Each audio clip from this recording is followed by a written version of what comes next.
Welcome back, everyone, to another episode of Intuitive Conversations with Tamara and Chantel. I'm Chantel Neufeld. I'm Tamara Franz.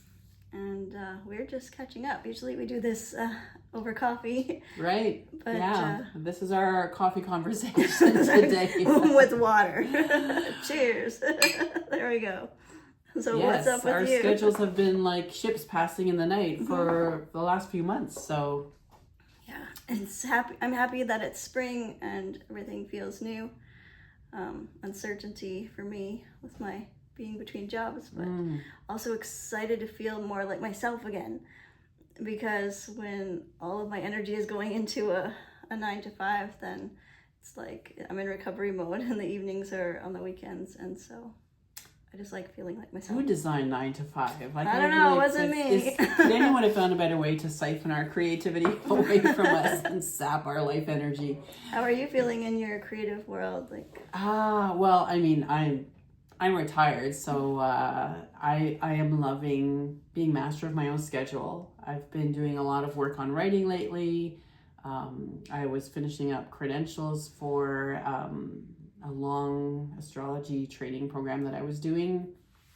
So yeah, I've had projects on my plate, and it's been good. I keep thinking of you as a writer, and I'm just like, how many books are you gonna publish? Oh, well, that's a saga in itself, because the plan is to bring my own publishing company online, but there's a huge learning curve alongside that, and so I feel like you're up for the task. Well, we'll see. Yeah, you and your circle will figure it out. Yeah. I guess a topic that has arisen in many ways for me, not just lately, but over the years, but really has been wrapping up, is the whole, and we touched on it a little bit in our last episode, but the whole arena of technology and AI and devices and social media, and just how much of our life energy, how much of our creativity is actually being vampirically consumed by technology, and what that means for our future, how much of it is useful and worth holding on to, and how much of it is actually quite alarming in terms of just cannibalizing people's creativity. So that's a big thing. And lately our premier announced here in Manitoba the first ever provincial ban on social media for kids 16 and under. So details have yet to come out and what that would look like. But as an educator, I was always in favor of, our leadership taking strong action and guidance, direction in terms of social media, not just social media, but device use in public, in our schools. And I would extend that to, how do we support our young people in learning how to responsibly use devices and social media and all those things. Because I think we are a culture in danger of losing our creativity. And as an educator, I've been in the position of tutoring kids in grade 12 who can't add two numbers, single digits, together without a calculator. So you start seeing how we give over our functioning to machines that can do it for us, and what is the cost of that? These are things that I ponder and that keep me awake at night. The things that I ponder are like around balance. Usually it's like not a black and white issue. Some people see new things as the devil, right? It's like, this is the worst thing ever. Burn it down. Change is bad. But at the same time, I feel like we've been using some of these technologies for so long. Like, AI isn't just the ChatGPT. Like, it's in lots of things, like Google and things we've been using for a long time, like our robot vacuum cleaners, and it's a broader scope of technology. But I totally see your point. Well, I think what bothers me is that we haven't been brought into the conversation about how this is all developing and how it's going to be used. And creatives especially have had their work cannibalized without any permission being given, without any remuneration. And so Like I even in the last week went to an AI image generator site and was sort of generating some mock-ups for like what the cover might look like for my next poetry book. But I'm conscious as I'm doing that it's harvesting material that other artists have created. And do I feel good about that? I can't create it myself, but I could go to an artist friend and say, you know, is this something that you could create for me? And here's a sample. But I still know that I'm using material that's been stolen in a way from other artists, and that bothers me. And I mean, we hear about the horror stories of like people using ChatGPT, and I mean, there's been at least one, you know, major story about someone committing suicide after basically creating a relationship with ChatGPT. And we had an apology recently from, oh, what is his name? The OpenAI owner. We had this mass school shooting in Tumbler Ridge in BC, which AI played a part in that as well. So Wow. It's like a tool, a powerful tool that can be used for good or bad. yeah. But people need to be aware of the dangers for sure. And that's always the argument, right? Rather than ban it, can we teach people how to use it responsibly? Well, okay, but is that being done? Are we developing curricula around that? Are we dedicating time to that, to have those discussions? Are we working with parents on this? The will has to be there, and the time and energy has to be there. And is it happening? I don't think it's happening. And the addictive nature of these devices is such that we're giving these to kids whose brains are still developing. Mm-hmm. And I think we underestimate the power of a little device like this just because of its size. It's funny, I say to my husband, you know, when cars first came out and there was no regulation around like Seatbelts or getting a driver's license. Do you even know what you're doing? And those cars didn't go fast. Mm-hmm. But people were crashing out all over the place, having accidents, and it was a real problem. Like a trial and error thing. Yeah. And even the printing press, like we think, oh, the great emancipator, the printing press made it possible for people to read on a mass level and all that kind of stuff. Well, what were some of the early books that were printed with these printing presses on mass levels? They were books about witches and how do you identify a witch, and causing all kinds of havoc and everything. So it almost feels like there's this period when a new technology comes in where we crash and burn with it until it's like kids playing with matches, you know? Mm-hmm. And in every mythology, you have the story of stealing fire from the gods. So what is that? We're stealing the power, but we're not mature enough to know how to use it. And we're just playing with fire until we burn the house down, and then, we sober up and think, yeah, maybe there are better ways to use it. Just trial and error is the story of my life. And I mean, through parenting, everyone knows the oldest is the guinea pig. And yeah, and like even the generation gap, because like we didn't grow up with a lot of technology, right? We grew up with TV, and I think that in itself was alarming to our parents who hadn't grown up with it. Yeah. I mean, did your parents call it the idiot box? No, but we weren't allowed to watch it, so we were allowed. that. We were allowed one program from Monday to Friday, which mine was Little House on the Prairie. Aww. And then later in high school it became Fame. Okay. And then on the weekend it was pretty wide open, but like Saturday morning cartoons and Sunday Disney and Waltons and that kind of stuff, because the programming was quite family friendly on the weekends. But we were out playing. Yeah. Because that's what you do when you can only watch one show during the week. Yeah, so like as the generations go along, it's so different, because if kids, like my kids, I feel like, well, my youngest for sure, since she was 3, always had like some kind of, you could pop bubbles on your phone or whatever, you know? But I feel like they don't play as much outside with their friends as I did.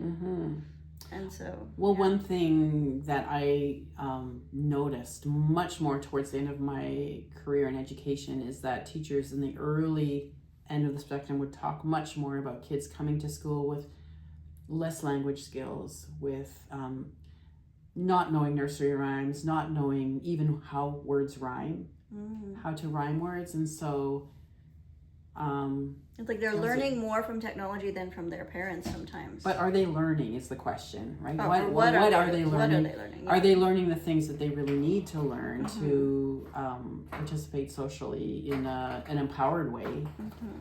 Yeah, and I think now the big concern too is the jobs that will be lost due to AI. If so many functions can be taken over by machines. And do I want to live in a world where every time I have to pick up the phone to call my bank or a company or something, I'm not even talking to a real person? That I find that disturbing, because I want to live in a world of people and of interactions and face-to-face talking and all those things. So I was listening to an Esther Perel podcast episode recently, and she was talking about these people who have just graduated high school and they're looking for a job, or they've just graduated college and they're looking for a job, and that they went through the whole interview process and had like applied at like hundreds of places and never talked to a human. Like they were just talking to some so discouraging. Like technology. What kind of a feeling does that give you about the company that you're going to enter, right? That they couldn't even be bothered to meet you face to face, or... But like even the recruiter, or the person hiring, wouldn't there be some sort of intuitive process to know the character of the person or build rapport? Like how are I don't companies... think a left brain world values intuition. Like you can't just be They'll like, run- okay, they'll you run them passed through a this battery test, of- so that makes you good for this job. Well, does it really? I feel In theory. like you need some social skills to be able to relate to your coworkers. And a lot of jobs are online now. My most recent one was work from home, everything online. I didn't even have a team meeting with the team that I was working on with, and it was just like, what is this? Like I've never encountered that before. Yeah, I don't know. It makes me wonder where it's all going. We already live in a world where we don't know who or what to trust. And when you can't meet people face to face and build relationships, when you can't sit in a room with someone and feel their energy, how do you build connections and bridges with... How do you work together? Yeah. That was my tricky thing at the last job. It's like, how do I work together with my team when I don't even know their personality? Like I don't even... How can we collaborate? There was no collaboration. And the alienation, right? The alienation from society. I remember, I don't know if this was No Logo, the book that Naomi Klein wrote about branding and corporations, and I haven't read that one yet. But it was really this idea of fast food and how it has been made foolproof, right? Because everything is made off-site. It just comes frozen. It's all pre-processed, pre-packaged, whatever. Basically, you just have to throw the burger on the grill. But I think the young people working in these jobs, I don't know if they consciously think it through, but subconsciously, the insult of, we think you're such an idiot that we're going to make this job so that you just have to press a button, right? What is the creative investment in that job? What is the feeling of competence you get from doing that job? And I think the alienation results in the fact that she cited in her book a statistic about like the number of fast food restaurants where people like are pissing on the grill or pissing on the burgers. So these things are happening. People think it's funny to kind of hack the system that way, right? Or I'm gonna give it to the man, as they used to say back in the 60s and 70s. But again, that's a loss of relationship with them and their employer. If all of our relations are now are mediated by screens, what kind of a world does that create, right? Do you trust the quality of what you're getting? Do you trust the integrity of the people on the other side of the screen? Yeah, it's a tricky one. Yeah. And with me, with like AI and stuff, I don't want to be uneducated either. Like I want to know what there is, how to use it. Like I feel like I want to, I don't know, I don't want to be the person who says, that's bad, you know, I'm not going to touch that because I know how much it's infiltrated society already. And so I have this part of me that's just wanting to figure it out. So, like, if clients come to me and have a problem that involves it, then I would be able to help in some way. And so I almost feel sometimes like an undercover investigator or anthropologist. Like, yeah, how does this work? I need to understand things to. Yeah. All right, I like to understand tools because tools are just tools, or so we hope, right? Yeah. How do we keep our tools from overtaking our relationships and what it means to be human? I mean, we could even go into the whole area of transhumanism and what that means, right? If we're now what does it mean?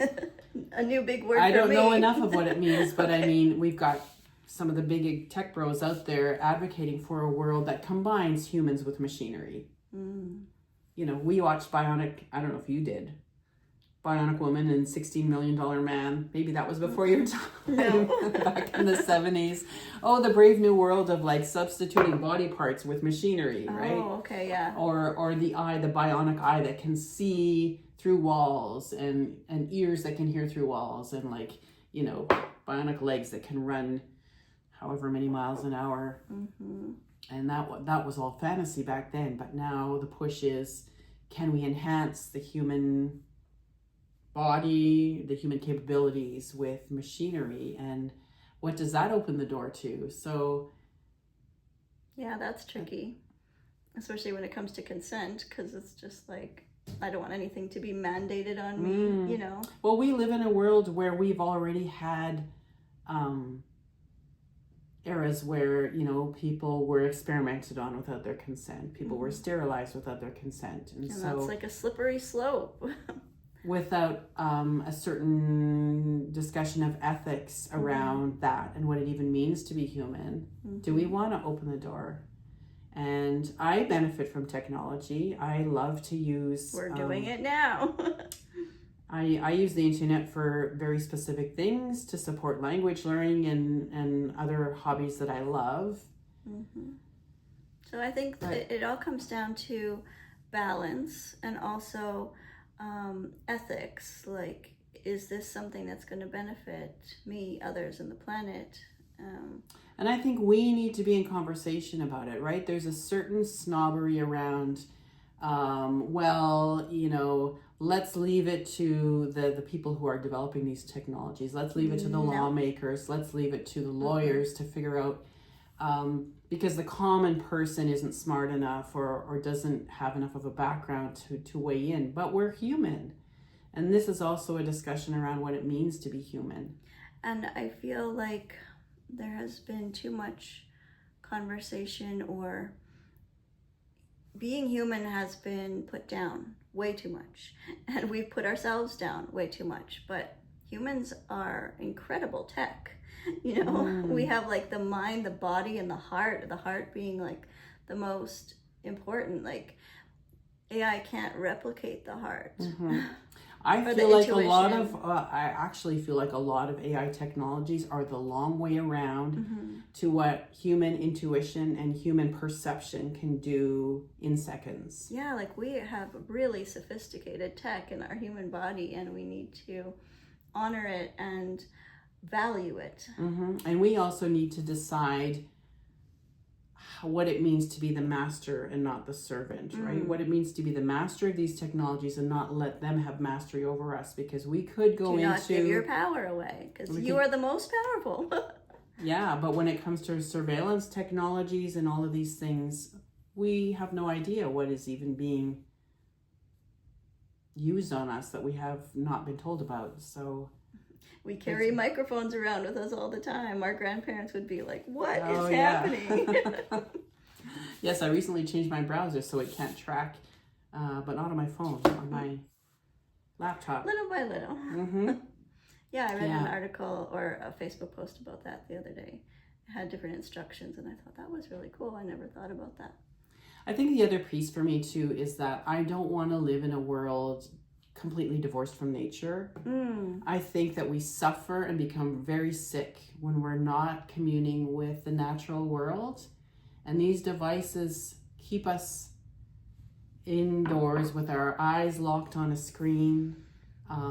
It's almost like everything has a parallel in the Lord of the Rings for me, but Gollum, this character who becomes obsessed with the ring, which is a magic technology, and he forgets the taste of bread. He forgets, he goes and hides in the caves and takes himself out of the light of the sun and everything, and he just becomes this warped, sick creature that can no longer experience connection, true connection with another being. And it's very sad. I feel like it is a metaphor for what happens when we willingly trade our humanity for any type of addiction. And technology can be an addiction for sure. Yeah, nature is so healing, and it also, like when you sit with nature for a while, has lessons for us, and we don't want to miss out on that. So much that you can learn about life. And yeah, so on that note, maybe go for a walk today and commune with the trees, the sky, whatever little bits of nature you have in your neighborhood. And check in with yourself, check in with your parts, make sure your needs are met. And when your needs are met, there's less of a chance that you're gonna outsource that to AI. And let us know how you use technology in healthy ways, or where your concerns are. We'd love to hear what your conversations are like. Yeah. People's opinions. All right. So until next time, keep following your heart song.